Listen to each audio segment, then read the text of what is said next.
Hello and welcome to the Ice Guys, brought to you by the Hockey Podcast Network. This is the show that takes you into the world of the National Hockey League. Every game, every day, from a sports betting perspective, with pro handicappers Alex B. Smith and veteran sports writer Jimmy Murphy. And now, here's your host, Ian Cameron. Welcome to the Ice Guys, presented by the Hockey Podcast Network. Monday, December the 6th, Ian Cameron and Alex B. Smith. We'll have Andrew McInnis with us momentarily as well. Gotta admit, yesterday was a long day for me, but a fun day, a thrilling day, an exciting day for me. A little fatigued, a little tired, a little hangover, a little bit sore throat, raspy throat, a little bit harder to talk. But nevertheless, and that's hard, and that's saying something hard for me to talk. But nevertheless, good to be here on a Monday. Feeling great, obviously. Just an exciting day yesterday for me, watching my hometown Hamilton Ticats pull off a terrific second half comeback against the Toronto Argonauts to win the East Final and be a host and represent a Grey Cup party the way you should. Because as I said on Twitter, how can you have a party without the host? And that's exactly what we're going to see on Sunday. Hamilton will host the Grey Cup, and the Ticats will be in the Grey Cup next Sunday against the Winnipeg Blue Bombers. So, yeah, very exciting, fun day. I've lost count of how many drinks I had yesterday, too many, but that's okay. We drank 5 bottles of water, a little pill early in the morning, and feeling good as new. And look at the excitement now. Ready to rock for a Monday and another Ice Guys show in a brand new week. So looking forward to it for sure.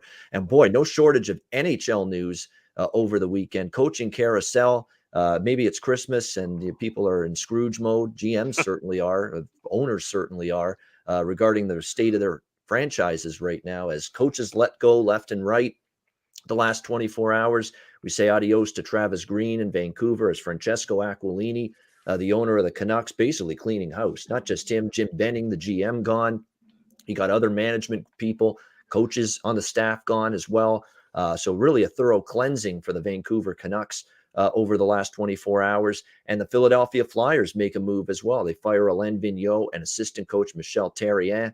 I guess that soft Philadelphia Flyers team that we've seen lately was not too much to keep the coaching staff intact for Chuck Fletcher. And look, he's going to be next, to be honest with you, with that Flyers team, with just the dismal run that they're on. You know, we thought we'd see a little response against Tampa Bay last night. That certainly did not happen.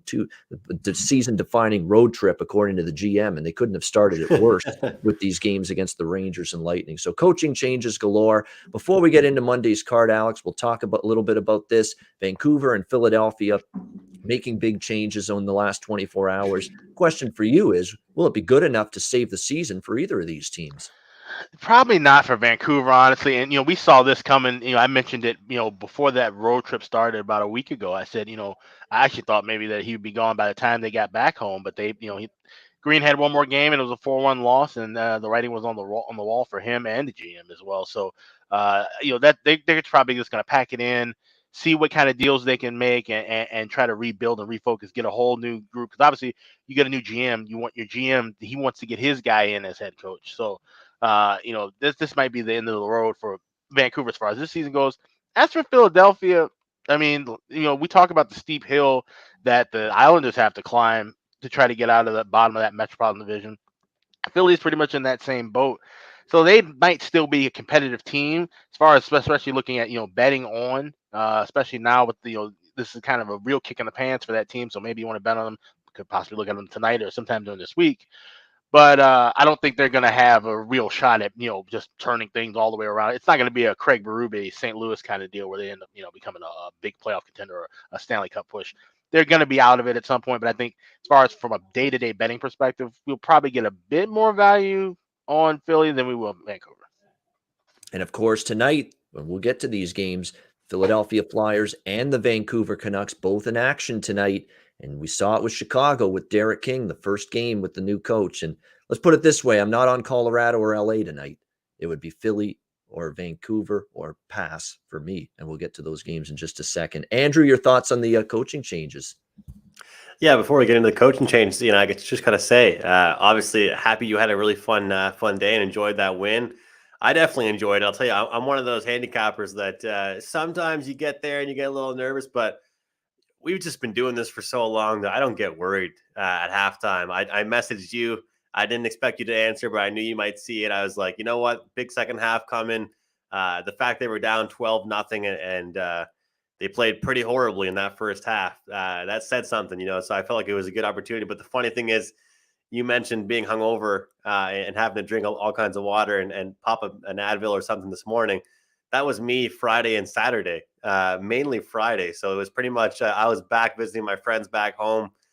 Definitely got after it. Felt like I was 20 again, Hey, even though I'm only 24. But yeah, so it was funny because I was still recovering probably on Sunday. So I just spent all day Sunday on the couch while you were out partying. I was recovering from being hungover the past 2 days. So what better day to be hungover though than on a Sunday to watch football? But what a game that was. But I'll say this. I mean, first of all, how funny was it the fact that we found out who Travis Green's replacement was before we even knew that he was fired? Yeah. I thought that was friggin' hilarious before we even knew he was fired. Oh, he was fired? That's news to me. All of a sudden, you just hear Elliot Friedman's report that Bruce Boudreau is going to be the new head coach of Vancouver. What? So Travis Green's been fired clearly, but we didn't hear that. Cheshire Cat, don't pop Advils, Andrew. Not cool to do drugs. Trust me. Trust me. I'm not popping them for fun. Public service announcement from Cheshire Cat. Yeah. Trust me. That's not. It's not something I'm doing on a daily basis. But look, Ian, I'm looking more towards Vancouver than I would Philadelphia, especially because Vancouver, we kind of knew it was coming, and they just need something. They need something. And it's the thing is, though, they've been struggling for a long time. But the fact of the matter is, I was saying this earlier, when you look at Travis Green on the bench, when you have a coach that after every goal looks demoralized, like, you know what I mean? Just the 1,000-mile stare at the end of that Pittsburgh game Saturday night. I mean, that's a coach that knows it's over for me. That's just a matter of when, not if I'm gone. That's what it looked like. Yeah, he looks like he just lost, like, a really, close person to him every time they get scored on. And, if you look at any type of hockey league, I don't care what it is, I'll be honest with you, I find it's actually a talent when coaches cannot show emotion. Even when I used to coach like high school sports, when my team made a really good play or a really bad play, it's hard not to react. Travis Green looked pissed after like every bad thing happened. And you just needed to get him out of there. But to be honest with you, I know Terry Edelman in our chat's not going to agree with me on this, but I'm not sure Bruce Boudreau's the man. This guy gets red in the face after every penalty. Imagine what's going to happen if someone starts turning this guy's going to blow up. Yep. I mean, especially with that bad penalty kill that they've got. Exactly. Yeah. He's going to be. I mean, I don't know if I ever told you guys this. I have blood pressure problems. I'm gonna have to send him over my blood pressure machine because he's gonna need it. You guys have something in common, coaching that Vancouver Canucks thing strapped to you and just yeah. I actually have one of those, man. Unfortunately, but I'm all good. But just keeping an eye on it. But yeah, I think Vancouver would be more of the bet on team than Philadelphia. I think Vancouver is a lot better than they've been playing. I made the mistake today of saying they were on a big losing streak, but I guess they're on a losing streak against teams that are good. And not, Ottawa and Montreal. So those wins don't count to me, unfortunately, and that's coming from a Montreal Canadiens fan. As far as Philadelphia goes, the funny thing about them is that I said to you guys early in the season that they're top heavy, and then they started to prove me wrong, and now they're proving me right again. You know what I mean? Like, it's like if those top guys aren't doing the scoring, who the hell else is doing it? So we'll get into picks for today and kind of find out what's going on. But I'll tell you, I think Vancouver is more the team that I'm looking to bet on after the change. Yeah, one thing, I got to make a rare full retraction of my statement from earlier because I didn't realize that Michel Therrien also got fired, which means that it's Mike Yeo as the interim head coach. Your favorite coach in the world. So all that shit I just said about value on Philly, that's out the window. So yeah, that's going to be a bad situation because they aren't getting offense, as Andrew just mentioned. And yeah, this is not the guy that just starts sparking offense out of nowhere. So they're in trouble. Well, speaking of drugs earlier, it's just say no to drugs for Alex. It's just say no to Yo. That's the way exactly. Yeah. Last several years. Not a fan of Mike Yeo. Of course, he's been with the Wild, with the Blues. I mean, there's a couple of different spots now, an assistant. And look, they haven't really mentioned or talked about a head coaching search. So to me, Alex, that sounds like with the Flyers, Mike Yeo is going to be the interim guy, and he's going to be given some time to show what he can do. And maybe, help Alex is shaking resuscitate a his head. turnaround. So probably looking at team total unders for them going forward, because he just doesn't generate all. He had one of though. If you look at those Wild teams that he coached, they had a ton of talent. They should have made it much deeper than the first and second round of the playoffs. But the offense dried up, and there was just literally nothing he could do about it. So I'll tell you what. I wish Jimmy was here for a day like this. He'd be funny today. I feel like he'd give us some funny stuff. Yeah, he's always good for a good quote about coaches. Yeah, it's true. Fletcher likes Yo. It's true. I mean, going back to something about him with Chuck Fletcher resonates. I don't know what it is. Well, I think GMs and coaches, they have that rapport with one another where we've seen this throughout history. Like God knows with the Hawks, how back in the day they just kind of recycled the same group of people because they had the same GMs go back and forth, and so guys get used to their how they want to build a team and how they want it managed. So, I think we overlook sometimes how important the GM role is in hockey every now and then. And it really comes up more when we start talking about coaching, because they control what the coaches do. They set the tone for what kind of team they want to build, obviously. And so that's going to be interesting to see. Like I said, and if the offense drying up in the Eastern Conference maybe is not as detrimental as in the Western Conference. But hell, even looking at that Metropolitan Division, you got teams that can score at will. You got teams, you're going to be playing Boston's, you're going to be playing the Rangers. You're going to have to get goals. And we already know the goaltending issue that they have with Martin Jones and Carter Hart. Not exactly, stone walls in the net every night. So what's your guys' take on the carousel of coaches, though? More than any other league in professional sports, it's just the same coaches getting recycled. Look at the Habs. How many times has Terrian been around the bench or Julian? They've both coached the Habs twice. And, you look at Michel Terrien, he's been around. So many different guys just get passed around. And then guys like Sheldon Keefe for the Leafs, they get flack for losing the first round twice, but he's actually been great for them. How often do we even see new young coaches move up? I just saw a tweet earlier that said that all of the coaches for, minus certain interim coaches, but all of the long-term head coaches for Montreal, going back to 97, are all now currently without a job. Yeah. But so, it's just weird to me. I just find it weird that you see it a lot more in NBA, or at least guys will work their way up. Look at Luke Walton. He ended up getting that spot, So I don't know. It's definitely, it seems like it's certainly in Mike Yo's case, the Flyers are kind of recycling, a coach that's been around the block. And Bruce Boudreau, I like him in a regular season, but the playoffs have been an issue for him. That's always been the problem for Bruce in the past, is the lack of playoff success, lack of series victories in the postseason. That has been just a consistent issue for him. But, Vancouver seeing a steadying force. One thing about Boudreau teams, though, you do get the uptick. You do get the bump for the team usually when he first takes over. It's happened everywhere pretty much he's been. When he took over Washington, many years ago, his first head coaching job, they got better immediately. Same thing with Anaheim when he was there. They got better immediately. Minnesota, same thing. When he took over, they had that improvement initially. But there's going to come to that point now where if you do eventually, get Vancouver to be better, if you're Bruce Boudreau, you've got to eventually, and you get him into the playoffs, what are you going to do then for a guy that's definitely been devoid of playoff success as an NHL head coach? So that's the question with Bruce Boudreau, unfortunately. Do you think Boudreau would have been a better fit for Philly? Same thing there. They want playoff wins and playoff series. But I mean, just to even try to get to the playoffs in the regular season, because we know Boudreau's a great regular season coach. It's just that when the calendar turns to April, he just kind of forgets how to do things.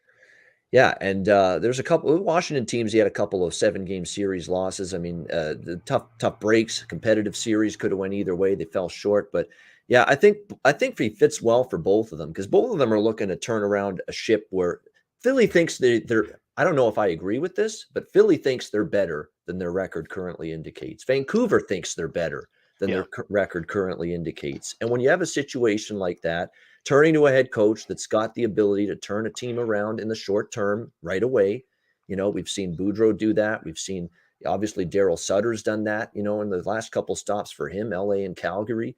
There's just coaches that have that record of calming the waters, getting the most out of players right away, and all of a sudden seeing a bump and an uptick in the performance initially. But so I don't mind the choice of Bruce for either of these teams. And obviously Vancouver is the one that made it.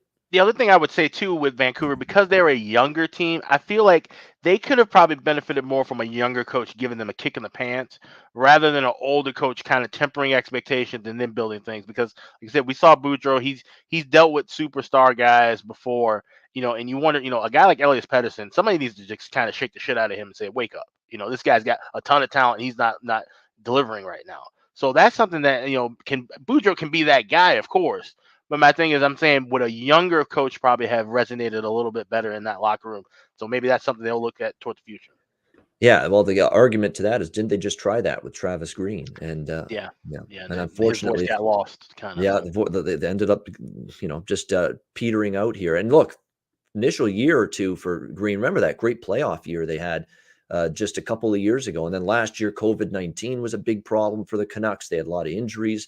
This year, it's not so much that. It's an underachieving team. And that's why even after last year, they said we need to give Travis Green the benefit of the doubt. But now, mostly everybody's healthy now. And it's just an underperforming team. And you mentioned Elias Pettersson for sure. I mean, it's to the point for him to have 4 goals and 8 assists. At this point of the season in 25 games, it's not good enough for a player of his caliber. And we'll see if Bruce Boudreau can rattle some better play out of a player that the Canucks are counting upon, certainly offensively moving forward. And it'll be interesting because both of these teams are in action tonight. So with that in mind, we'll go to the Monday card and start breaking these games down. We'll start with the Anaheim Ducks taking on the Washington Capitals. We've got Washington minus 210 home favorites, 5.5, 6 the total. I don't have anything super strong in this game from a betting standpoint, opinion-wise.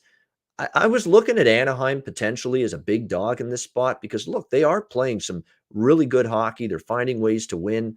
Their last 3, they've won 3 of their last 5. The losses were to Toronto and Calgary, 2 very good teams. They've been in the majority of their games recently, but I'm worried about the injury situation for the Ducks. They're going to be without 2/3 of their top line tonight. Ryan Getzlaf's out. Adam Henrique is out, so there's some line juggling going on for Dallas Eakins. We're looking at Sonny Milano, Trevor Zegras, and Ricard Raquel as your top line tonight. Now, to Sonny Milano's credit, though, he did score one of the goals on that top line against Calgary, so we give him credit for that. Maybe someone you look at from a goal-scoring prop standpoint, but still a couple of key injuries. I just think it's a little overpriced on Washington and given the way Anaheim's played. But the concern for me with Anaheim here is Washington lost to Anaheim earlier this season on the West Coast. So a little bit of a revenge situation. And Washington was not very pleased with their defensive play in the Chicago game and the Florida game prior to Saturday. And unfortunately, I was victimized losing the over. I just said Washington's defense not good, but they really focused on that, and they pretty much shut down Columbus in that game. Columbus didn't even get to 20 shots on goal Saturday night in that game against the Capitals. So it was definitely one of the better defensive efforts from Washington in a while, and you might see that carry over here. So it's a lean to Anaheim, but it's probably going to end up being a pass for me this game. Alex, any thoughts, Ducks and Capitals? Yeah, this is a pass for me because this is going to be, I feel like, a pissed off Washington team. You look at the, how even though they got that win against Columbus, but the way they played against Chicago, that game was just bizarre.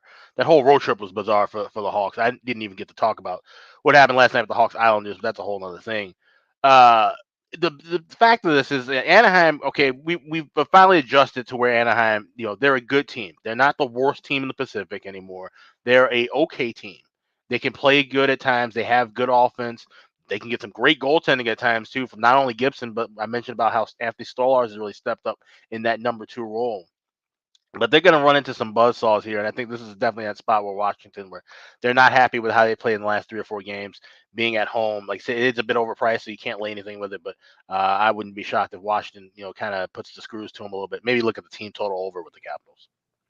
All right, good stuff there. So maybe a lean to the Capitals team total, but you're right, not a strong opinion from Alex either on this game. Andrew has stepped out for a second. We'll get back to him in the second when he returns. We'll definitely get his thoughts here on this Anaheim-Washington game. We'll move to Colorado and Philadelphia. We've got Colorado minus 200 road favorites in this game. The total 6.5 across the board. Yeah, I already played over 6 here in this game, minus 120.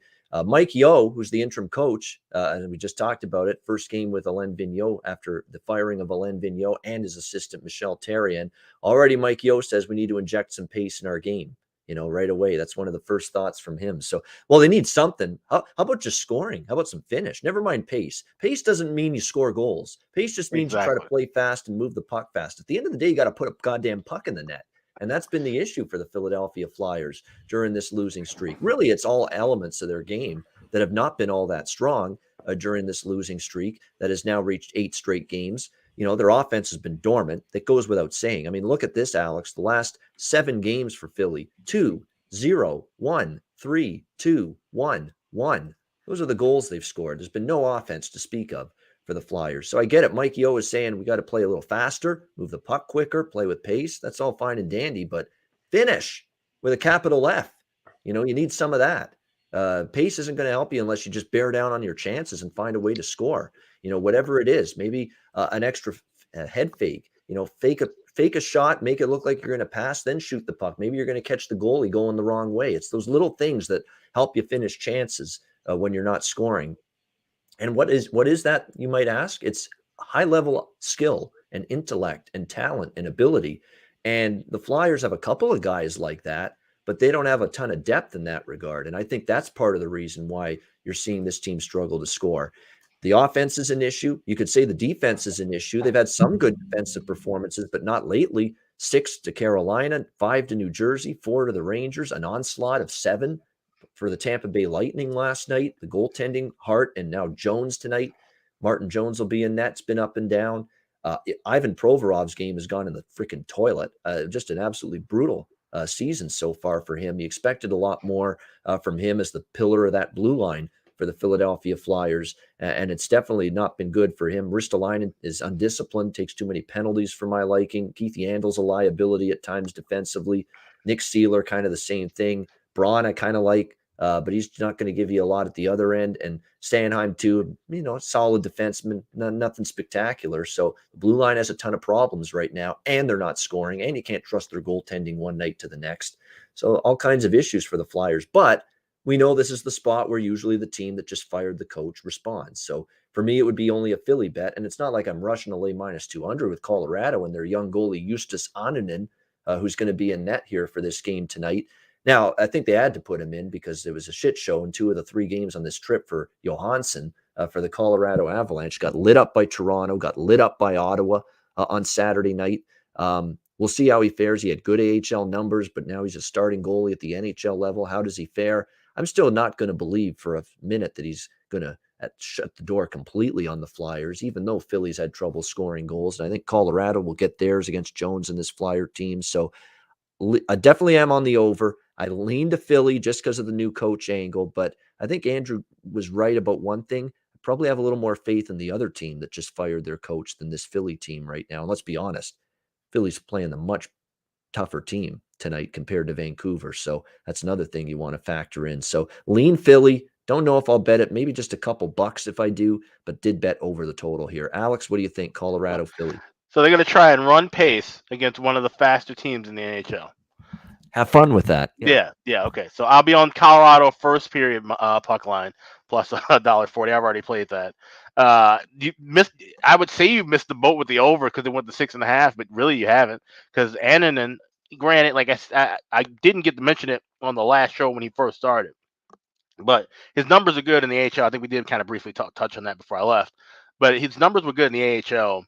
He could actually end up having a decent time, or he could end up having a rough night because of the Philly, like I said, the momentum of having the new coach, and they're just riding on that momentum. Not necessarily that Yo's going to just change everything and all of a sudden the pieces fall in place. So you can't look at a side. Like I said, I'm looking at just the position of Colorado first period puck line. I could see them having the lead. It might be 2-1 instead of 1-0 or 2-0. But ultimately, I could definitely see where this would definitely be a spot where Colorado gets the win here. So there's no value unless something bizarre happens. They give up a couple of goals. Maybe you can look for them, to score coming back because we can't rely on Martin Jones either. What's the split between Martin Jones and Annunen? It's probably 20 cents. That's how bad Jones is. So I'll go with the puck line in the first period with the Avs.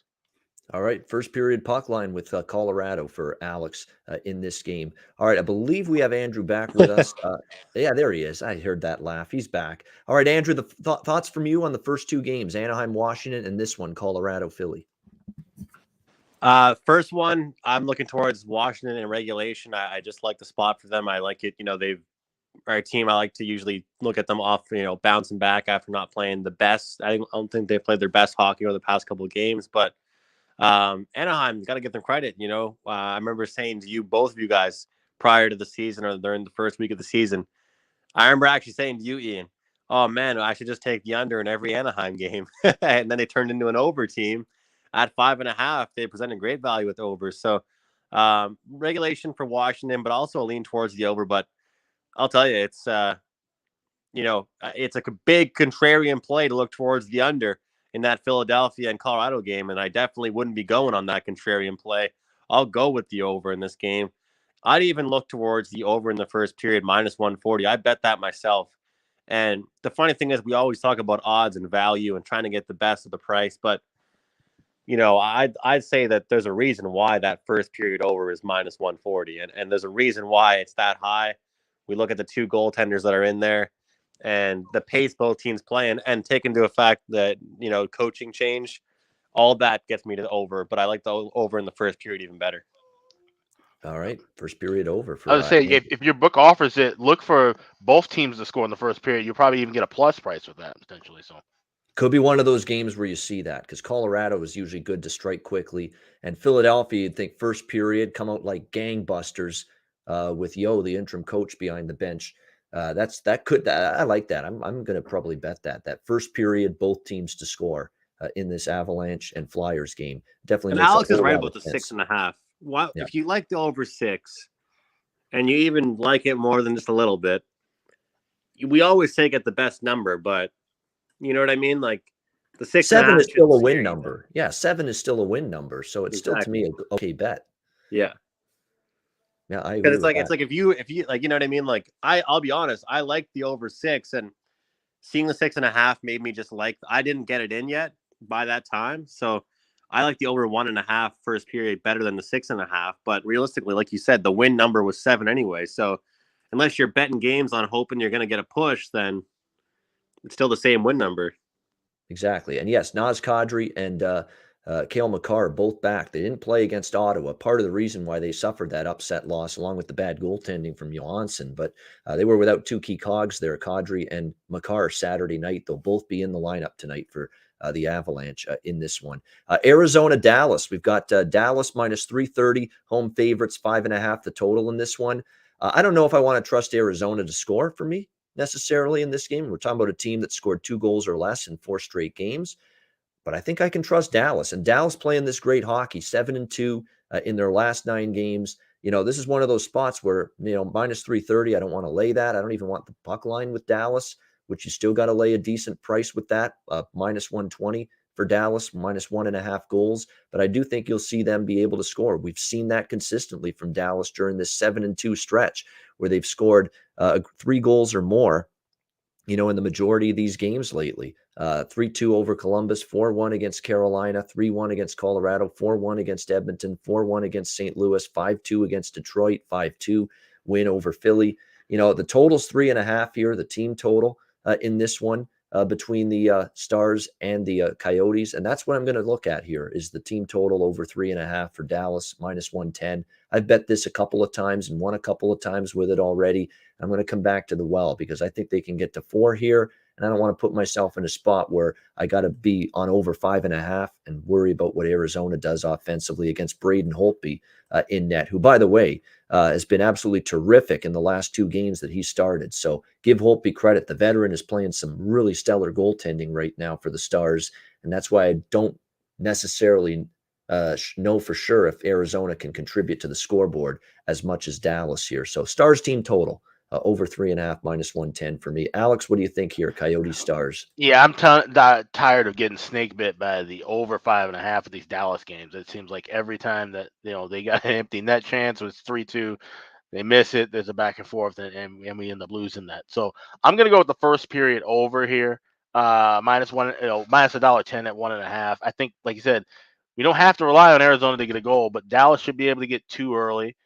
The way that they've been scoring right now, and Arizona is 7-3 to the first period over, so they're giving up goals early. which wasn't the case at the beginning of the year. Beginning of the year, they're actually hanging tough in the first 20 minutes, and they're getting blown out in the last 40. So, we're starting to see that instability creep throughout the lineup here with Arizona. Obviously, there's no value whatsoever in the money line or the regulation for Dallas, but they should be able to take care of business here. So I like the first period over, and you can probably even look maybe Dallas, first period puck line, because if you think it's just gonna be all Dallas, I think Arizona could get a goal in there, but so I don't want to get too cocky and all of a sudden have a 1-1. I'm gonna play it safe as far as my first period over, but if you think it's gonna be just Dallas, cruising for most of the way, you could probably look at that first period puck line as well.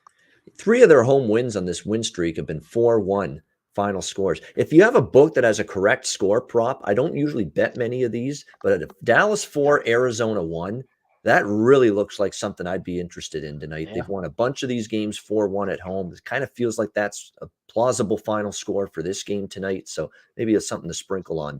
Correct score, exact score, 4-1 Dallas. Andrew, what do you think here? Coyotes and Stars. Just give me the under here, guys. I think I've had a pretty good read on some of these Arizona totals, and let's be honest, a lot of their total leans, the plays you make as far as their totals have to do with the other team scoring. I see a lower scoring Dallas win. I'm looking at maybe like a 3-1 Dallas tonight, potentially even 2-0. I see a real boring game between these two teams tonight. All right, next up, LA Kings, Vancouver Canucks. Vancouver minus 135, home favorites, 5.5, the total. And yes, I am on minus 135 here with Vancouver. It's the first game, obviously, a coaching change. We know that's often a bet on spot. And I think it is here in this situation, because it's not only a bet on Vancouver, who you think sky high for this game with the coaching change for that first game with the new boss, Bruce Boudreau, behind the bench. And of course, not to mention the GM and the management team, a lot of them getting canned. It's a wake-up call to everybody with this Vancouver team that, look, it's time to step to attention here and show something. Not to mention the bet on spot that it is for Vancouver, but it's also kind of a bet against spot for LA. They're off the upset win against Edmonton last night, 5-1. Very impressive, but can they bounce? Can they, bring that same concerted performance and effort to the ice tonight, back to back on the road? I question that immensely, whether they can. They're 0-5 against Vancouver in the last 5 meetings, including 1-4 in the last 5 trips to Vancouver. What I actually am going to do here in this game is I'm going to do a split bet. I'm on Vancouver minus 135. I'm going to do the puck line in the first period with Vancouver as well. Minus a half goal. You'll get a plus price with that. Again, the LA team playing in Edmonton last night. And the Canucks, you would think some urgency right from the opening puck drop tonight with the first game after the firing of Travis Green. You can get plus 165 to plus 170 here with Vancouver minus a half goal in the first period. I'm going to rock with that as well in this Kings-Canucks game. Alex, LA, Vancouver. Yeah, this screams to me like a in-game wager type of contest. Basically, I want to see, exactly where this motivation is coming from. As far as Vancouver, is it going to be the offense finally waking up? Is the defense going to tighten up a bit? Looking just at the blind numbers, you got Vancouver, a team that's 1-9-1 in their 11 home games. That's trending to the under. 2-6-1 for LA on the road. So if the offense doesn't wake up right away, or maybe they get a quick goal, you could probably look to maybe chip in and grab a live under. Like I said, if LA gets on the board early, maybe look for Vancouver next to score. So this is definitely one. I'll have some things circled to watch for in game, but I'm not going to play anything before that. And by the way, it's worth noting, off their last 2 victories, LA lost the next game. They beat Ottawa 2-0. They lost to Winnipeg. They beat Ottawa again 4-2. It's the only 2 victories for LA in the last 10 games over Ottawa. And then after the 4-2 win against Ottawa, they lost to Anaheim in a shootout the next night. And I think Alex and I were on the Ducks in that game. I remember it. It was a wild one. So they've not been good following up a win lately with another one, the Kings either.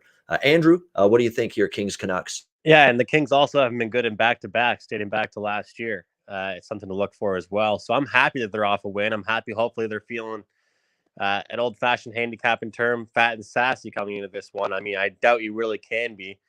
Coming in against the Vancouver Canucks team, you'd think it'd be, a winnable game, one you want to get up for and stuff. But, you beat a good team like they did last night. You're playing the second half of back-to-back. Obviously, it's a pretty classic handicapping, especially in hockey, looking towards the betting on a team after their coach gets fired.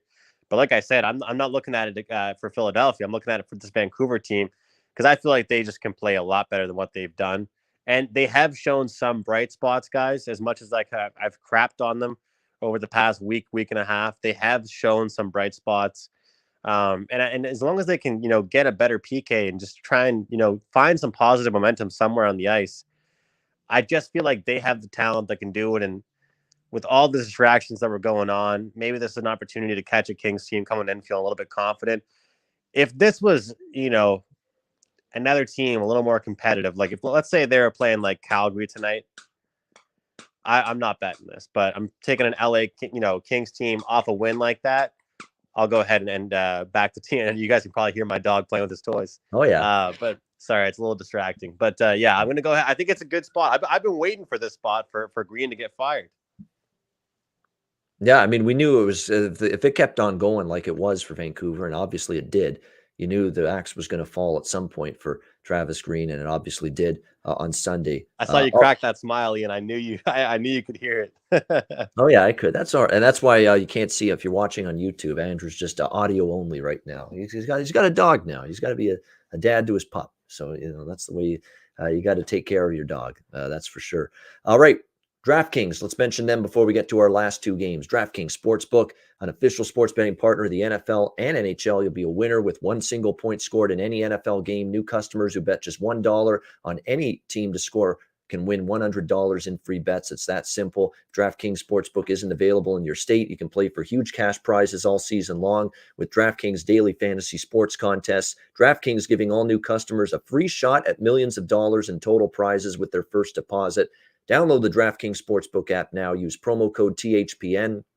Bet $1 on any team to score and win $100 in free bets. If they score, you score with promo code THPN this week at DraftKings Sportsbook, an official sports betting partner of the NFL and NHL. Must be 21 years of age or older. Must reside in a DraftKings Sportsbook state. New customers only. Minimum $5 deposit and $1 wager required. One per customer. Restrictions apply. See DraftKings.com/sportsbook for details. Gambling problem, call 1-800-GAMBLER. Download the DraftKings Sportsbook app. Sign up for an account. Use the promo code THPN. All right, Pittsburgh, Seattle. Even money here, both sides. 6 the total, shaded to the under in this one. Couple books have 5.5, so make sure you shop around for this. Pittsburgh returning home after this game, the end of a road trip for them. Actually, it's not totally the end of the road trip, but there's a little break. It's the end of the West Coast part of their road trip. They've played obviously Calgary, Edmonton, and Vancouver the last 3 out west, Seattle tonight, and then they're off until the end of the week, and they play in Washington against the Capitals. So always a good rivalry. That's on Friday night. So it's not exactly the best spot in the world for Pittsburgh, but there's a big difference between 1-3 and 2-2, on this 4-game road trip, and that's what's at stake here for Pittsburgh. They win, and all of a sudden, 500 road trip, no harm, no foul, 2-2. They lose, and all of a sudden, they're 1-3 on this road trip. Let's give Seattle credit, though. A nice win against Edmonton on Friday night, 4-3 over the Edmonton Oilers. Got to admit, though, Stuart Skinner wasn't exactly a great game from him in net for the Oilers that night. Let in a couple goals that I think you would want back.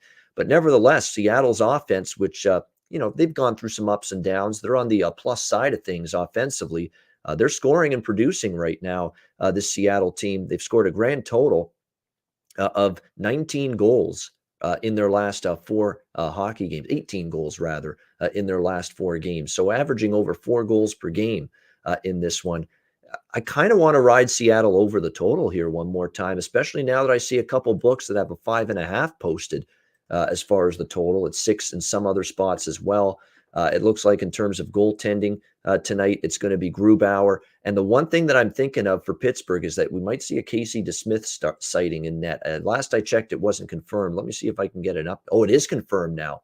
There you go. Casey DeSmith in net. And look, Casey DeSmith's not been great for Pittsburgh in recent starts. In fact, his numbers this year, it's just his 5th appearance. He's 0-3-1 with a 4.32 goals against average and an .867 save percentage. I think that's going to seal the deal for me, guys. Give me the over here. Even at 6, I like it, but 5.5, I'll go in with over the total at that number especially. But even at 6, I will recommend it. Penguins and Kraken over the total. Those are some ghastly numbers for Casey DeSmith this year. It's hard to fathom that Tristan Jarry, we really think that's our far superior option in net. but Jari has played well, and and DeSmith definitely has not. So we're going to go over the total with Pittsburgh, Seattle. Alex, what do you like here? Yeah, no, you mentioned that. I'm looking at the board now, like I said, seeing a couple of 5.5s floating. So I would definitely look at that. And like I said, it's interesting. A year ago, Pittsburgh fans were, wanting Casey DeSmith in that because Tristan Dario is so bad. Now things have flip flopped. Sometimes that's just the way it goes. These are two inconsistent goalies. Let's be honest here. And of course, we've talked about ad nauseum the advanced analytics with the Seattle team. That's really what's been kind of bringing them down. It's not so much that they don't have any offense or the blue lines had some decent games. It's just their goaltending just hasn't really found its footing for whatever reason. So the only thing I would look here would be the over. Maybe even take a shot with the first period over here, minus $1.25. I wouldn't lay anything past $1.30. Could be one of those spots where you want to wait a few minutes and jump in game and get an even better price. Probably get something near the plus range. But I could definitely see some early scoring here from these two. Yeah, and what's impressive about Seattle's win against Edmonton 4-3, they scored 4 goals against a really good Edmonton team, and they did it without Schwartz and Eberle. Jaden Schwartz and Jordan Eberle have been out for the last couple games, 2 of their best offensive forwards, but they got production from Yanni Gourde, Alex Wennberg. Alex Wennberg is a guy to keep an eye on for Seattle. He's had all the talent in the world, all the ability, didn't pan out with Columbus, mediocre with Florida. This is his 3rd team now that he's with. And maybe he can get on a little bit of a run here because he's a talented forward, Alex Wennberg, and he scored one of the goals against Edmonton on Friday night. But I was impressed. They scored 4 goals without Schwartz and Eberle, who have been 2 of their better producers offensively this year in that win on Friday night. Andrew, what are your thoughts here? Pittsburgh, Seattle. I'll keep it short and sweet. I like the short price here on Pittsburgh. I know they've been a little bit of a trip here, but Seattle's got some impressive wins. They've gotten it together. I can't argue that by any means, but I think Pittsburgh continues to show people the defensive team they are. Every forward seems to buy into their system. They are not Florida defensively. They are not Edmonton defensively. They are a better defensive team. And, with Gensel getting a hat trick, seems like every star player on that team's firing right now. And I feel like we're getting a good price. So give me Pittsburgh on the money line here. All right. And you are getting a devalued price. The money's come in on Seattle. And I can tell you that's a direct reflection of the end of the West Coast trip for Pittsburgh and DeSmith being in net. Yeah. And DeSmith. Yeah. And that's giving you some negative sentiment toward Pittsburgh for the betting markets. But definitely still, you're right. It's still a pretty cheap number we know Pittsburgh's the better of these 2 teams, but we will give Seattle credit for a better performance lately. Again, they've always played tough at home. We'll see if that continues tonight. And great, by the way, the other night, and I love hearing it when he says it on the Seattle broadcast or any broadcast that he does, John Forsland, that's hockey, baby. I love that. And you know what it is? He always uses it for a great play, a great goal, a big save, a great passing play, whatever.